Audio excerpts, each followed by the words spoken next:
Not all stars have names, but 2/3 of those that do have names have Arabic names. There we go. Okay? There they go. And you might say, well, how did this come to pass? Where did that come from? What was going on? Because if you think of the Middle East now, and it's not where you're not saying, hey, these are folks naming stars. You go back 1,000 years, Islam, 800 to 1100.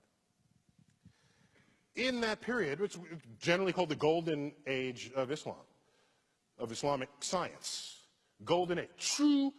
There was no greater golden age in the history of the world before or after. When you look at the sum of advances that came out of that period in Baghdad. Algebra was invented in that period. Algebra is itself an Arabic word. Algorithm is an Arabic word. Our numerals are Arabic numerals. You ever wonder why? You ever stop and think why they're called Arabic numerals? In that period, mathematics took great leaps and bounds. Agriculture, engineering, medicine, navigation. Navigation. Star maps were made to assist navigation. Astrolabes were crafted. Then it all stopped. It ended. It ended. If you're a historian, typically you focus on history as marked by changes of kings and leaders and wars. That's the lens through which many historians look at the past. And so if you ask people, they'll say, oh, the Mongols sacked Baghdad, and so that's why it all ended. If that were the only force operating, then later, when the Islamic culture rose, you would still see this tradition of scientific innovation. But it has not recovered.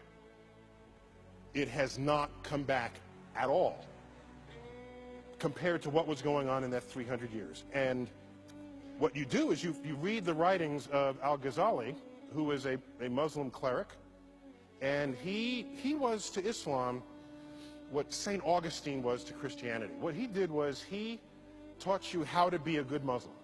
He taught you how to read the Quran and how to obey the commands, because back then people were just interpreting it for themselves. He came along, he was an academic scholar. He interpreted the Quran. He said, this is how you must do it. First had social influence, and then political and cultural influence, and basically his interpretation took over. And in that interpretation, it included the perspective that the manipulation of numbers is the work of the devil. This cuts the kneecaps out of any mathematical advances that would unfold. Math is the language of the universe. If you take that out of your personal equation, you no longer contribute to the advance of human understanding of that universe. And that absence of Muslim presence in the frontier of science persists to this day.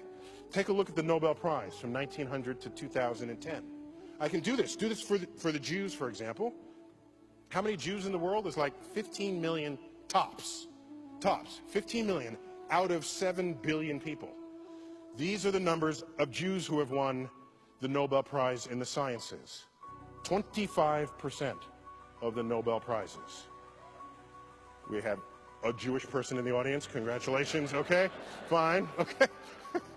This is rightly something to be extraordinarily proud of. The traditions of Jews in the 20th century is one of education and scholarship. In earlier centuries, it was one of very strict sort of study of the Torah. Did not involve the natural world. This was a later emergence of the Jewish culture to exhibit this. Let's look at the numbers for Islam. So these are Jews. There are 15 million Jews, 25% of the Nobel Prizes. There is 1.3 billion Muslims in the world. These are the numbers. 2.5.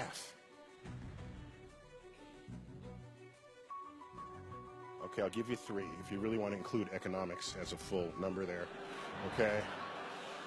If you got to give it a full number, okay, okay.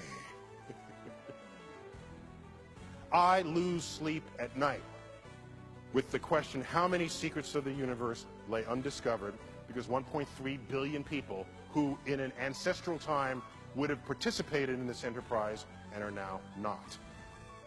That's what I think of as a scientist. Whole populations. By the way, there are other populations that never contributed. I'm not going to them and blaming them. I'm talking about a population that already did contribute. It's in the cultural heritage already. All we're asking is to resurrect it. It has not happened.